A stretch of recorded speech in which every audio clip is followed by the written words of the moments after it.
Kualitas penduduk. Kualitas penduduk dapat dilihat dari segi pendidikan, kesehatan, dan pendapatan. Kualitas sumber daya manusia itu secara umum dibagi menjadi tiga cara atau tiga macam. Yang pertama dilihat dari pendapatan, yang kedua adalah pendidikan, dan yang ketiga adalah kesehatan. Nah, bagaimana pendapatan itu mempengaruhi kualitas hidup manusia? Nah, kalau ada yang tahu, saya yakin pasti kalian sudah belajar di semester sebelumnya tentang sumber daya manusia. Nah, kita harus tahu bahwa makin tinggi pendapatan, maka pasti makin baik taraf hidupnya. Karena pendapatan yang tinggi membuat orang akan mudah untuk membeli barang atau keperluan yang mereka butuhkan. Nah, indikatornya apa? Atau tolak ukur dari pendapatan ini dianggap cukup baik atau tidak? Ini dilihat dari pendapatan per kapita. Nah, apa itu pendapatan per kapita? Pendapatan per kapita itu pada intinya pendapatan yang dimiliki oleh masyarakat dengan rumusnya itu pendapatan nasional dibagi jumlah penduduk, maka itu rata-rata pendapatan masyarakat.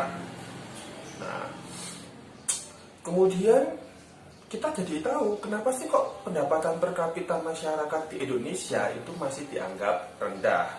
Nah, pendapatan per kapitanya dianggap rendah dikarenakan satu, pendapatan nasionalnya juga masih rendah. Kemudian yang kedua bisa jadi karena jumlah penduduknya terlalu besar. Karena bayangkan kalau jumlah pendapatan nasionalnya besar, tapi jumlah penduduknya juga sangat besar sekali. Kalau itu dibagi, maka pendapatan per kapitanya juga akan menjadi rendah. Nah, tapi bayangkan di negara-negara seperti di Timur Tengah, yang mereka itu pendapatan negaranya besar, tetapi jumlah penduduknya itu sedikit. Kalau dibagi langsung pendapatan per kapitanya juga akan menjadi tinggi. Nah, apalagi misalnya adalah teknologi yang masih rendah. Kaitannya apa antara teknologi dengan pendapatan per kapita?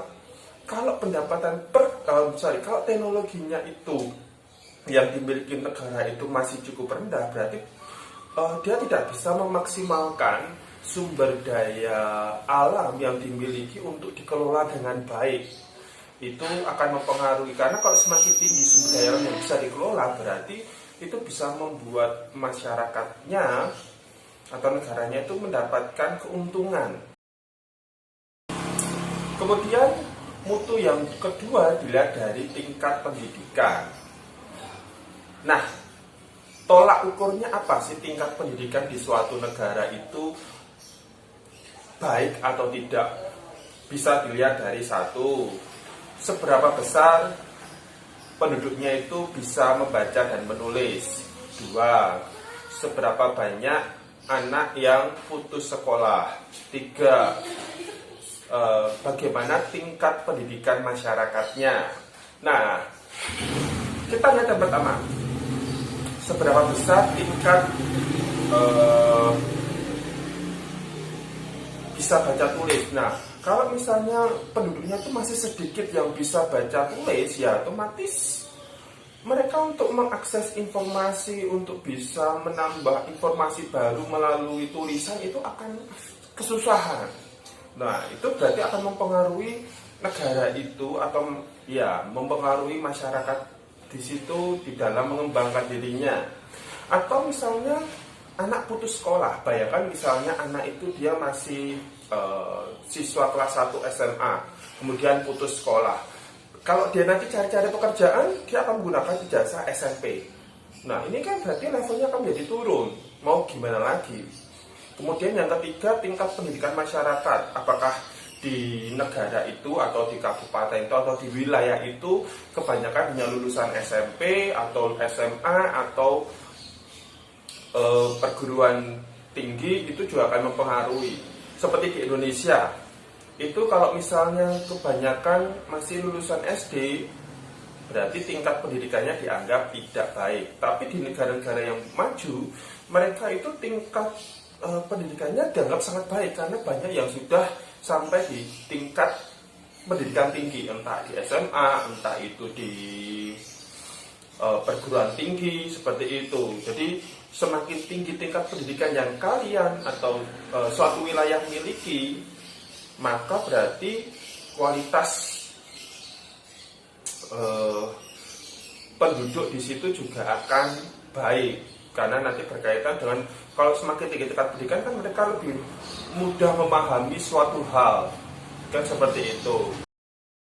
Nah, tingkat yang ketiga adalah tingkat kesehatan. Apa yang menjadi tolak ukur bahwa suatu wilayah memiliki tingkat kesehatan yang baik bisa dilihat dari satu, yaitu angka harapan hidup. Yang kedua, angka kematian bayi atau angka kematian ibu hamil misalnya. Dan yang ketiga adalah angka kematian kasar. Nah, kita bisa melihat bagaimana angka harapan hidup semakin tinggi suatu daerah itu usianya tua-tua, jadi bisa bertahan sampai usia tinggi, itu maka otomatis angka harapan hidupnya kan dianggap lebih baik dibandingkan kalau orang yang meninggal itu misalnya 55 tahun, 56 tahun misalnya. Rata-rata di negara maju angka harapan hidupnya sangat tinggi dibandingkan di Indonesia. Nanti kalian bisa lihat dari data tabel ini, maka bisa dilihat bahwa tingkat kematian, tingkat harapan hidupnya itu sangat baik sekali di negara-negara yang maju, termasuk Jepang diantaranya. Nah, kemudian cara apa sih untuk meningkatkan kualitas kesehatan di Indonesia ini? Bisa dengan cara memperbaiki program perbaikan gizi. Caranya bagaimana? Ya, program perbaikan gizi ini misalnya salah satu diantaranya sih sebenarnya adanya penyuluhan-penyuluhan, itu bagian dari perbaikan gizi. Kira-kira makanan apa yang itu baik untuk pertumbuhan, untuk kesehatan misalnya, baik untuk lansia, untuk orang yang produktif, atau untuk anak-anak, seperti itu. Juga kadang-kadang dengan adanya bantuan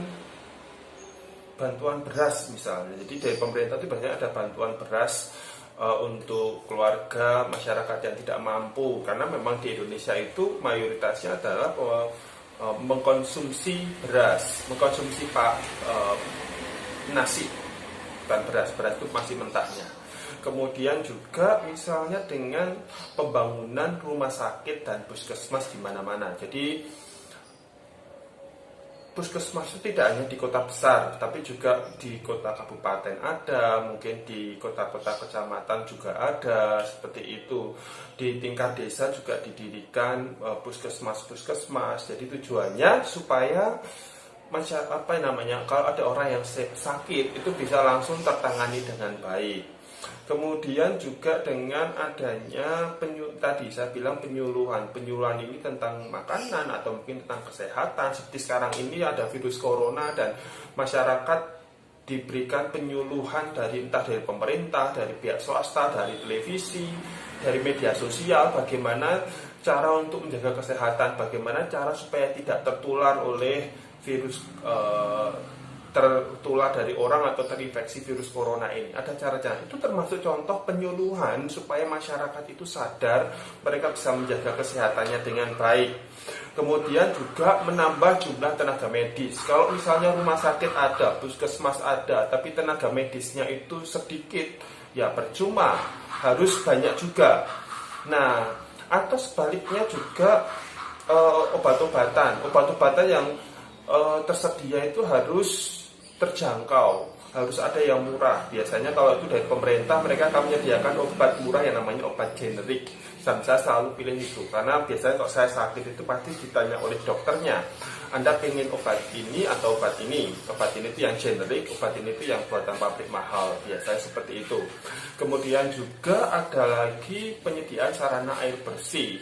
Kita tahu kalau kita mengkonsumsi air tapi airnya tidak bersih, ya itu juga bisa mempengaruhi kesehatan tubuh kita. Nah, jadi pentingnya air bersih ini adalah untuk menjaga kesehatan tubuh. Atau misalnya lagi adalah menjaga supaya kondisi lingkungan itu tetap bersih. Nah, contoh paling gampang misalnya daerahnya itu, kalau daerahnya itu tidak banyak sampah, berarti peluang nyamuk itu juga, atau air tergenang itu tidak banyak, suasana lingkungannya itu bersih, tidak lembab. Nah, itu kan peluang untuk terkena penyakit itu juga akan lebih kecil. Kalau peluang terkena penyakit lebih kecil, berarti peluang masyarakatnya untuk sakit, apalagi sampai meninggal, itu juga akan kecil juga atau rendah.